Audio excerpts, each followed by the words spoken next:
आज हामीहरूसँगै कुनै उत्तर नभएको जीवन भन्ने विषय लिएर परमेश्वरको वचन अध्ययन गर्नेछौँ। संसारका मानिसहरूलाई जीवनको अर्थ के हो, यस संसारमा जिउनुको उद्देश्य के होला भनेर सोध्यो भने उनीहरूले जीवन सम्बन्धी यी प्रश्नहरूको जवाफ कसैलाई पनि थाहा छैन भनेर जवाफ दिने गर्दछन्। त्यसो भए मानिस किन यो पृथ्वीमा जन्मन्छ होला? हामीहरू किन यो पृथ्वीमा जिरहेका छौँ होला? यसको कुनै कारण हुनु पर्दैन र? मैले पहिलो पटक संयुक्त राज्य अमेरिकाको भ्रमण गर्दाखेरि चेक पोइन्टमा एकजना अध्यागमन अधिकारीले मलाई यस्तो प्रश्न सोधेका थिए, तपाईले संयुक्त राज्य अमेरिकाको भ्रमण गर्नुको उद्देश्य के हो? यो नै मलाई सोधिएको पहिलो प्रश्न थियो। अहिले पनि उस्तै छ।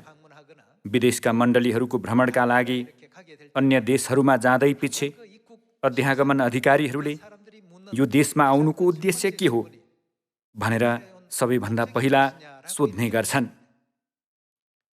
बाइबलमा हामीलाई यस पृथ्वीमा परदेशी र प्रवासी हौ भनिएको छ।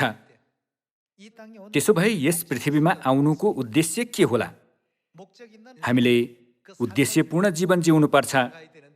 तर मानिस किन यो पृथ्वीमा आएको हो र भविष्यमा कहाँ जान्छ भन्ने प्रश्नको उत्तर दिन नसकी आफूलाई दिइएको वातावरणमा प्रत्येक दिन घुलमिल हुँदै जिउनु नै हामी मानव जातिको जीवन होइन र? तर बाइबलमा त्यस सम्बन्धी सबै उत्तर दिइएको छ। पिता माताले हामीलाई यी सबै प्रश्नहरूको उत्तर दिनुभएको छ। हामीहरू कहाँबाट आयौँ र कहाँ जाँदैछौँ? हामीले यस पृथ्वीको भ्रमण गर्नुको स्पष्ट उद्देश्य छ। यदि कसैले यस पृथ्वीमा किन आउनुभयो भनेर सोध्छ भने हामीले त्यसको सही उत्तर दिनुपर्छ। अध्यागमन अधिकारीले यस देशमा आउनुको उद्देश्य के हो भनेर सोद्धा उद्देश्य स्पष्टसित बताउनुपर्छ। यदि अन्कनाइयो भने उनीहरूले शङ्का गर्नेछन्। त्यसपछि थप अनुसन्धानको लागि अर्को कोठामा लगिनेछ र भ्रमण अनुचित रहेको ठहरिएमा त्यहाँबाट फिर्ता पठाइनेछ। यसै गरी हामीले यस पृथ्वीमा आउनुको कारण र उद्देश्य स्पष्टसित बुझेर जिएमा मात्र हाम्रो जीवनको लक्ष्य र सही दिशा तोक्न सक्छौँ नि, होइन र? तर अधिकांश मानिसहरू कुनै लक्ष्य बिना दिनदिनै त्यत्तिकै जिरहेका छन्। अहिले हामीहरू हिँडिरहेको यो विश्वासको बाटो, यो सुसमाचारको बाटो चाहिँ त्यत्तिकै सवार दिन भएकोले अन्धाधुन्ध आएर भजन गाउने, प्रार्थना गर्ने र प्रवचन सुनेर फर्किजाने त्यस्तो समय होइन। अरूलाई थाहा नभएको उत्तर हामीलाई जान्ने गराउनु भएकोमा हामीहरू आनन्दित र धन्यवादी हुँदै विश्वासको बाटो हिँड्नु पर्दैन र? यसरी जिउने समय पनि एकदमै छोटो छ। बाइबलमा मानव जीवनलाई बिहान एकैछिन देखा परेर तुरुन्तै हराउने कुहिरोसँग तुलना गरिएको छ। हाम्रो जीवनका दिनहरूलाई घाँस र फुलसँग पनि तुलना गरिएको छ। के यहाँहरूले चेरी फुल कति दिनसम्म फुलेपछि ओइलाउँछ भनेर देख्नु भएको छ? लगभग एक हप्ता ढकमक्कै फुलेका फुलहरू साँच्चै सुन्दर देखिन्छन् भन्नेसम्म ढकमक्कै फुलेपछि आधा जसो फुलहरू सबै ओइलाएर झर्छ। अर्को दिन फेरि बाँकी आधा फुलहरू झर्छन् र हराउँछन्। वर्षको 365 दिनमा फुलहरू ढकमक्क फुल्ने समय बढीमा 2 हप्ता पनि छैन नि। हाम्रो मानव जीवन कति छोटो छ भन्ने कुरा बाइबलले हामीलाई स्पष्टसँग जानकारी दिएको छ जस्तो लाग्छ। त्यसकारण कुनै उत्तर बिना जीवन बिताइरहेका संसारका मानिसहरूलाई सबै उत्तर जानकारी दिएर अनन्त स्वर्ग राज्यमा डुर्याउन सक्ने यहाँहरू र म जसरी पनि हुनुपर्छ। जब हामीले यस भौतिक संसार लगायत आत्मिक संसारको विषयमा पनि बुझ्छौँ, तब हामीले अर्थपूर्ण जीवन बिताउन सक्छौँ। अधिकांश मानिसहरूले मेरो जीवन उत्तर बिनाको जीवन हो घाम उदाउँदा म आँखा खोल्छु। दिनदिनै खानेकुरा दिने कोही नभएकोले यो भोको पेट भर्न मैले काम गरेर पैसा कमाउनु पर्छ भन्ने गर्छन्।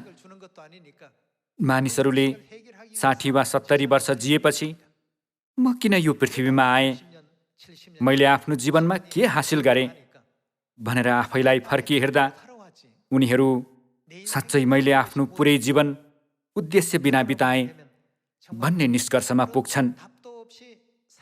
के जीवनको उत्तर नै छैन भन्ने अर्थ हो त? परमेश्वरले हाम्रो अस्तित्व, यस पृथ्वीमा हामीले गर्नुपर्ने कार्यको बारेमा स्पष्टसित उत्तर दिनुभएको छ। तर मानिसहरूले यी उत्तरहरू बिर्सेर 70-80 वर्षको आफ्नो जिन्दगी बर्बाद गरिरहेका छन्। यो समयावधिमा हामीले परमेश्वरको भय मान्दै यस पृथ्वीमा आउनुको उद्देश्य र कारण स्पष्टसित बुझ्न सक्नु पर्दछ। एफिसी अध्याय 2 एकपटक सँगै हेर्नेछौँ। 2:1 वचन हेर्ने हो भने, तिमीहरू आफ्ना अपराध र पापहरूद्वारा मरेको बेलामा उहाँले तिमीहरूलाई जीवित पार्नुभयो। यिनैमा यस संसारको रीति अनुसार र आकाशको शक्तिको मालिक अनुसार अनाज्ञाकारिताका सन्तानमा अहिले काम गर्ने आत्मा अनुसार तिमीहरू अघि एकपल्ट चल्दै थियो। तिमीहरूमध्ये हामी सबै पनि शरीर र मनका इच्छा पूरा गरेर आफ्नो पापमय स्वभावका लालसामा अघि जिउँथ्यौँ र बाँकी मानिस जस्तै हामी स्वभावैले क्रोधका सन्तान थियौँ। तर परमेश्वर जो कृपामा धनी हुनुहुन्छ, उहाँले आफ्नो महान प्रेमद्वारा हामीलाई प्रेम गर्नुभयो। यसकारण पापमा हामी मरेका भए तापनि उहाँले हामीलाई ख्रीष्टसँगै जीवित पार्नुभयो। अनुग्रहबाट नै तिमीहरूले उद्धार पाएका छौ र उहाँसँगै हामीलाई उठाउनुभयो अनि स्वर्गीय स्थानहरूमा ख्रीष्ट येशूसँग बसाल्नुभयो। यो चाहिँ ख्रीष्ट येशूमा हामीप्रति उहाँको दयामा आफ्नो अनुग्रहको असीम सम्पत्ति आउँदा युगहरूमा देखाउनलाई हो। किनभने अनुग्रहबाट विश्वासद्वारा तिमीहरूले उद्धार पाएका छौ र यो तिमीहरू आफैबाट होइन, यो त परमेश्वरको वरदान हो भनिएको छ। एफिसी 2 परमेश्वरले हाम्रो जीवनको अर्थ छोटकरीमा वर्णन गरिदिनुभयो। हामीहरू आफ्ना अपराध र स्वर्गमा गरेका पापहरूद्वारा मरेको बेलामा परमेश्वरले हामीलाई उहाँको अनुग्रहद्वारा जीवित पार्नुभयो। हामीहरू यस पृथ्वीमा बिना कारण जन्मिएका होइनौँ। हामीहरू यस पृथ्वीमा आउनुको निश्चित कारण र उद्देश्य छ। यस पृथ्वीमा आउनुको उद्देश्य थाहा नपाई कुनै उत्तर बिना जिरहेका संसारका मानिसहरूलाई उत्तर जानकारी दिनु नै प्रचार गर्नु हो नि, होइन र? त्यसो भए हामीहरू यस पृथ्वीमा आउनुको कारण के होला?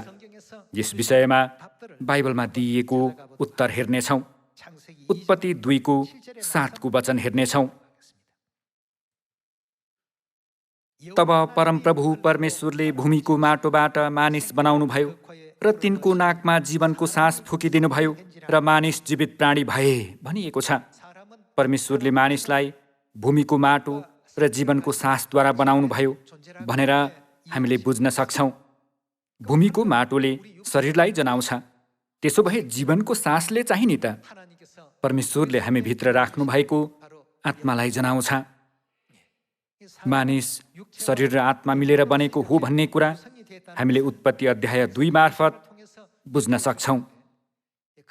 यस पृथ्वीमा जिउने क्रममा जीवनको उत्तर पत्ता लगाएका मानिसहरू पनि छन् भने उत्तर पत्ता लगाउन नसके व्यर्थमा जिरहेका मानिसहरू पनि छन्। यस पृथ्वीमा आउनुको उद्देश्य महसुस गर्न नसकेकाहरू व्यर्थमा आफ्नो जीवन बिताउने छन् र अन्ततः अनन्त नरकको दण्डमा प्रवेश गर्नेछन्। तर उत्तर भेट्टाएका मानिसहरू चाहिँ परमेश्वरको भय मान्ने सही तरिका सिकेर अनन्त स्वर्ग राज्यमा फर्कन सक्छन् नि, होइन र? उपदेशक 12:7 वचन हेर्ने हो भने, जमिनबाट आएको धुलो, फेरि भन्ने हो भने हाम्रो शरीर जमिनमै फर्कन अघि तथा आत्मा दिनुहुने परमेश्वर कहाँ आत्मा जान अघि उहाँको नै सम्झना गर भनिएको छ। परमेश्वरले मानिस बनाउनु हुँदा शरीर र आत्माद्वारा बनाउनु भयो। मानिस मर्यो भने प्रत्येक तत्त्व जहाँबाट आएको हो त्यहीँ फर्कन्छ। शरीर जमिनमै फर्कन्छ र हाम्रो आत्मा चाहिँ परमेश्वर कहाँ फर्कन्छ। हाम्रो आत्मा परमेश्वरबाट आएको हुनाले परमेश्वर कहाँ नै फर्कन्छ नि, होइन र? त्यसो भए हाम्रो आत्मा यस पृथ्वीमा आउनु अघि साँच्चै स्वर्गमै जिएको थियो होला। हितोपदेश 8:22 गएर निश्चित गर्नेछौँ। परमप्रभुले सृष्टिको प्रारम्भमा नै मलाई सृजनुभयो। उहाँका आदिका सबै कामहरूभन्दा पहिले नै, अनन्तदेखि नै मेरो नियुक्ति भएको थियो। सबैभन्दा पहिले, संसार सुरु हुनुभन्दा पनि पहिले नै भनिएको छ। यहाँ मेरो नियुक्ति भएको थियो मा भनिएको मेरोले हितोपदेश पुस्तकका लेखक सोलोमनलाई जनाउँछ नि। यसरी सोलोमन संसार सुरु हुनुभन्दा पहिले नै, अर्थात् पृथ्वी सृष्टि हुनुभन्दा अघि नै सृजिएका थिए भनेर बुझ्न सक्छौँ। त्यसो भए यो संसार सुरु हुनुभन्दा पनि अघि नै सृजिएका सोलोमन के शारीरिक स्वरूपमा सृजिएका थिए होला नि त? कदापि होइन। तिनी चौथो र पाँचौं आयामिक संसारमा परमेश्वरसँगै स्वर्गमा जिएका आत्मिक अस्तित्व थिए नि, होइन र? पद 24 महासागर नहुँदै मेरो के भएको थियो? जन्म भएको थियो। पानीले भरिएका खोला नालाहरू हुनुभन्दा अघि नै, पर्वतहरू आफ्नो स्थानमा स्थापित हुनुभन्दा पहिले नै, पहाडहरूभन्दा अघि नै मेरो जन्म भएको थियो। उहाँले पृथ्वी वा यसका जमिन वा संसारमा धुलोको कण बनाउनुभन्दा अघि नै म सृजिएको थिएँ। उहाँले आकाशलाई त्यसको ठाउँमा बसाल्नु हुँदा र महासागरलाई क्षितिजले घेर्नु हुँदा म त्यहाँ थिएँ भनिएको छ। परमेश्वरले संसार सृष्टि गरिरहनु भएको दृश्य सोलोमनले हेरिरहेका थिए। यो द्वारा सोलोमन शरीर धारण गरेको मानिसको स्वरूपमा होइन कि आत्मिक स्वरूपमा अस्तित्वमा थिए भन्ने कुरा जान्न सकिँदैन र?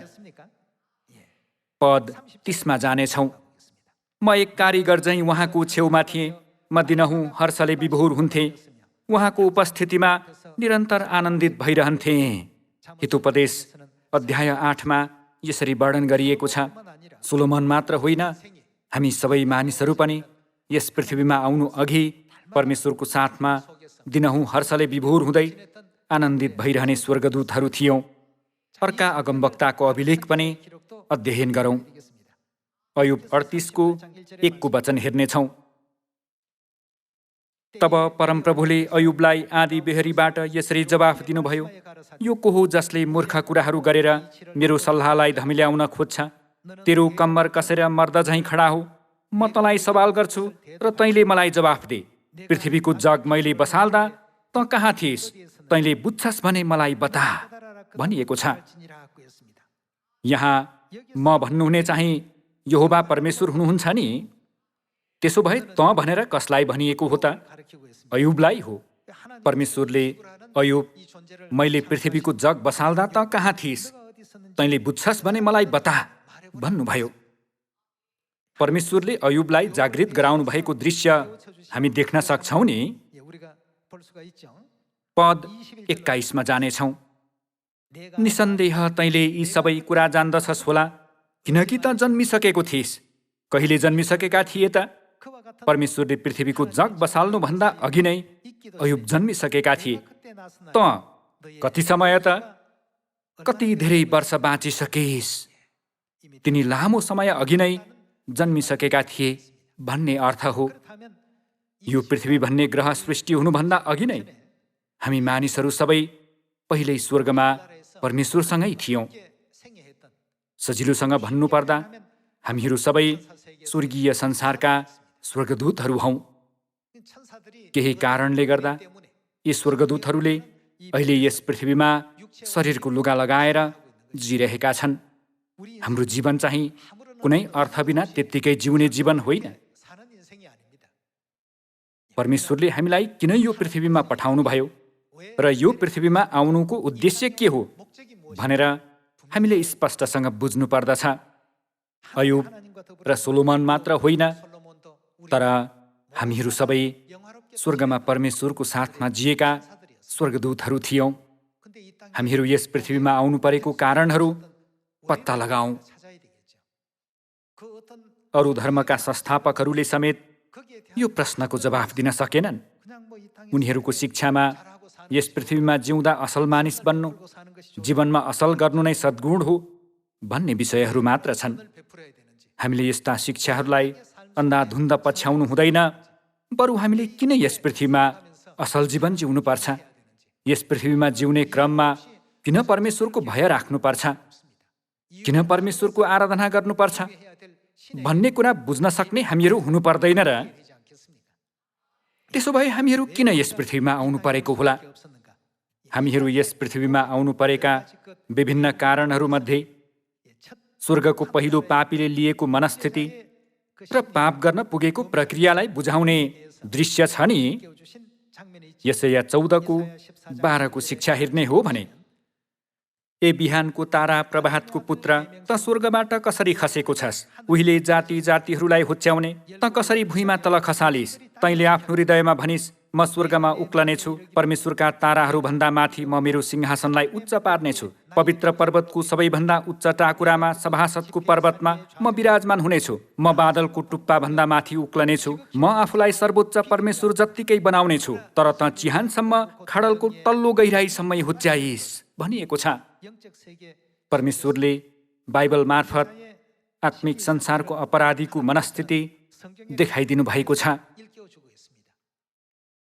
यहाँ हेर्ने हो भने, म बादलको टुप्पाभन्दा माथि उक्लनेछु, म आफूलाई सर्वोच्च परमेश्वर जत्तिकै बनाउनेछु भनिएको छ। यो चाहिँ परमेश्वरको सिंहासन खोज्ने लालचबाट सुरु भएको भयानक विद्रोह थियो। हिजकियल 28 पनि एकपटक हेर्नेछौँ। 28को 12मा, हे मानिसको छोरो, तुरोसका राजाको विषयमा विलाप गर र त्यसलाई भन्, परमप्रभु परमेश्वर यसो भन्नुहुन्छ, त सिद्धताको एक नमुना थिइस्। यस पृथ्वीमा तिनी तुरोसका राजा भए पनि आत्मिक संसारमा तिनको स्थानको विषयमा अर्को पदद्वारा बुझ्न सक्छौँ। परमप्रभु परमेश्वर यसो भन्नुहुन्छ, त सिद्धताको एक नमुना थिइस् र बुद्धिले पूर्ण सर्वाङ्ग सुन्दर परमेश्वरको बगैँचा अदनमा त थिइस्। हरेक बहुमूल्य पत्थरले त सिँगारिएको थिइस्। मानिक, पुष्पराज, पन्ना, पित्मणी, आनिक्स, बिल्लौर, निर, फिरोजा र बेरुजले त आभूषित थिइस्। तेरा मणिघरहरू सुनले मोहरिएका थिए। त सृजेको दिनमा नै ती तयार पारिएका थिए। अभिभावकहरू हुनलाई त अभिषेक गरिएको थिइस्, किनकि त्यसरी नै मैले तँलाई नियुक्त गरेको थिएँ। परमेश्वरको पवित्र पर्वतमा त थिइस्। अग्निमय पत्थरहरूका बीचमा त हिँड्थिस्। त सृजिएको दिनदेखि तमा अधर्म फेला नपरेको दिनसम्म तेरो चाल ढङ्गमा त दोष रहित थिइस्। तेरा चारैतिरका व्यापारद्वारा त उपद्रवले भरिस् र तैँले पाप गरिस्। यसैले मैले तँलाई परमेश्वरको पर्वतबाट अपमान गरी खेदिदिएँ र हे अभिभावकहरू, मैले तँलाई अग्निमय पत्थरहरूका बीचदेखि धपाइदिएँ भनिएको छ। हिजकियल 28 र यसैया 14को यी दुई दृश्यद्वारा हामीले स्वर्गमा कस्तो पाप गरेका थियौँ भन्ने बारे परमेश्वरले देखाइदिनु भएको छ। हामीहरू स्वर्गदूत भए पनि परमेश्वर विरुद्धको ठुलो विद्रोहमा संलग्न भएर हामीले पाप गर्यौँ र यस शरणनगर पृथ्वीमा धपाइयौँ। यो नै हाम्रो वर्तमान अवस्था हो भन्न सकिन्छ।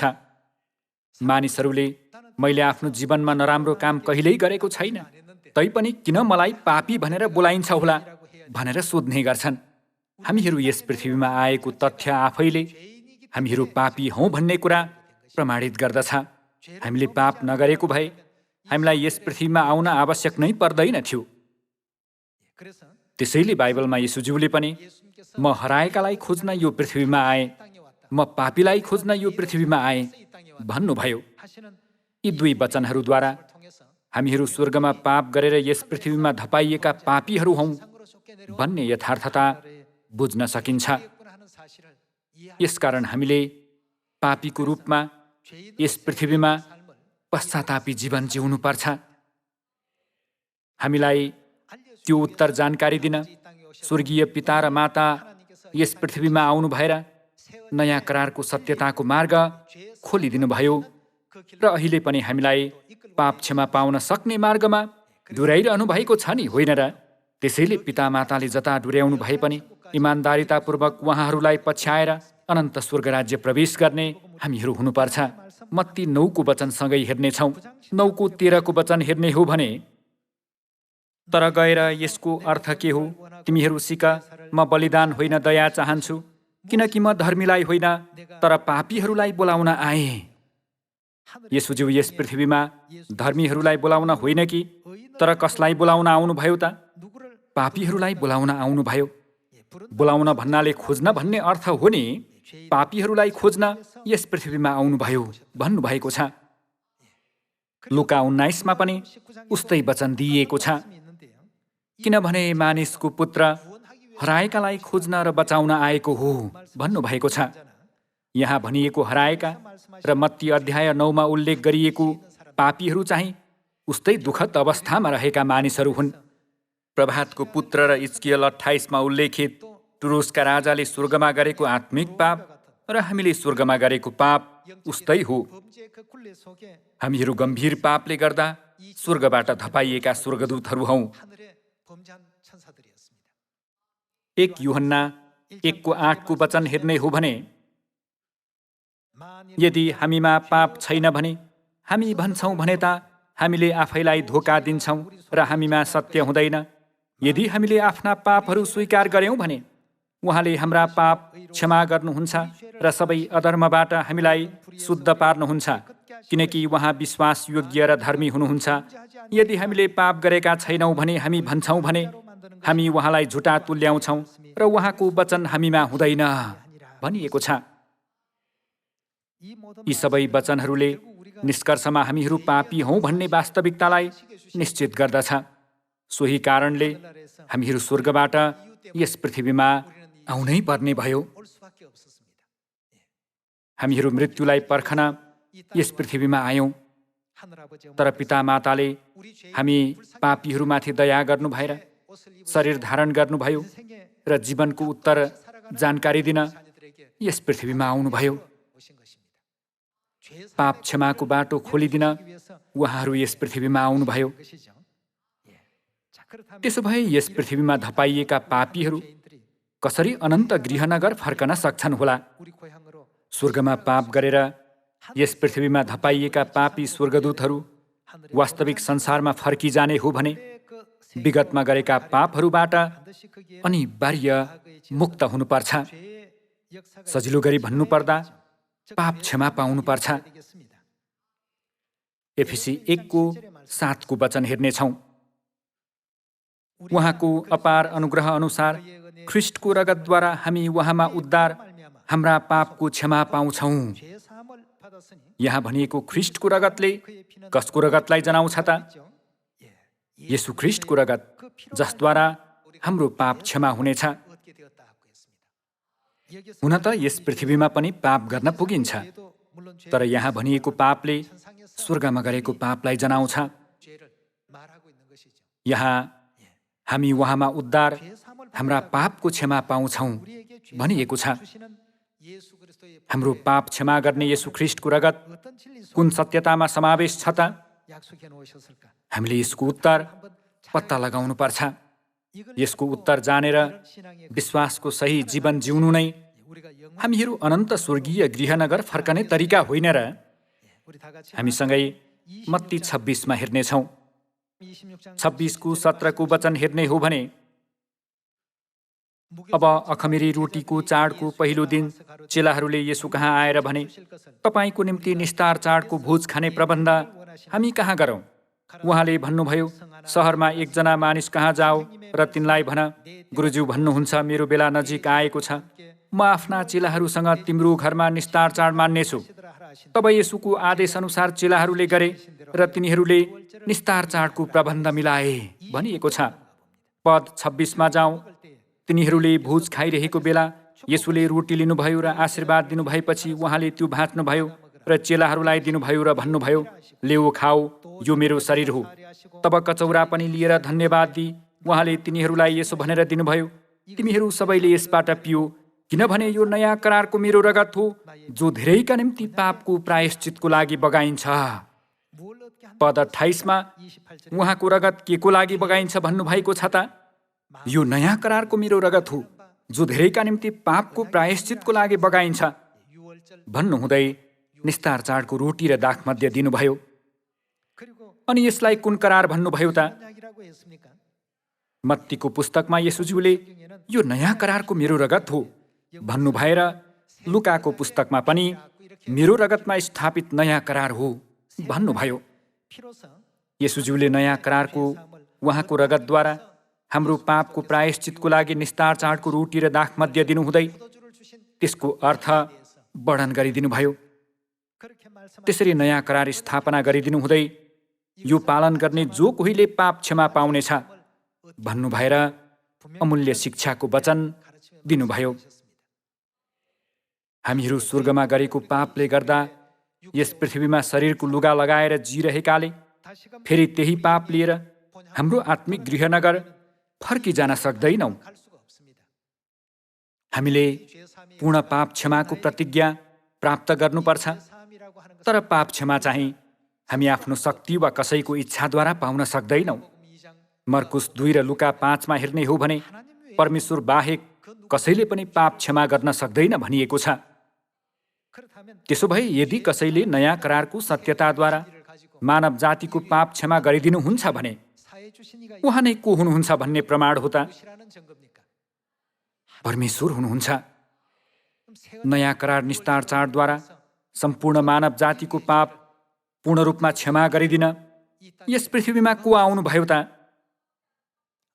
पिता आन्साङहुङज्यू र नयाँ यरुसलेम स्वर्गीय माता यस पृथ्वीमा आउनु भएर हामी मानव जातिलाई निस्तार चाडको रोटी र दाखमध्य खान र पिउन दिनुभयो। यसरी परमेश्वरले हाम्रो निम्ति महिमित बाटो खोलिदिनु भएर जीवनको उत्तर र उद्देश्य दिनुभयो। यस पृथ्वीका सबै दुःखहरू अन्ततः समाप्त हुनेछन्। त्यो समय आउन अघि जीवनको उत्तर भेट्टाउन र अनन्त स्वर्ग राज्यको महिमा पुनर्स्थापित हुन सकेन भने सम्पूर्ण मानव जातिले अनन्त नरकको पीडा र दुःख भोग्नुपर्ने अवस्था हुन्छ। यस्तो हामीमाथि दया गर्नु भएर पवित्र आत्मा र दुलही स्वयं यस पृथ्वीमा शरीर धारण गरेर आउनुभयो र अझै पनि सियोनका सन्तानहरू खोज्दै हुनुहुन्छ नि, होइन र? हामीहरू पश्चाताप गर्दै मुक्ति र अनन्त स्वर्ग राज्य प्राप्त गरौँ। नजिक आइरहेको अनन्त स्वर्ग राज्यलाई खुसीसाथ स्वागत गर्दै त्यहाँ प्रवेश गर्न योग्यको जीवन जिउन सक्ने यहाँहरू र म हुन सकौँ भन्दै प्रवचन समाप्त गर्दछु। धन्यवाद।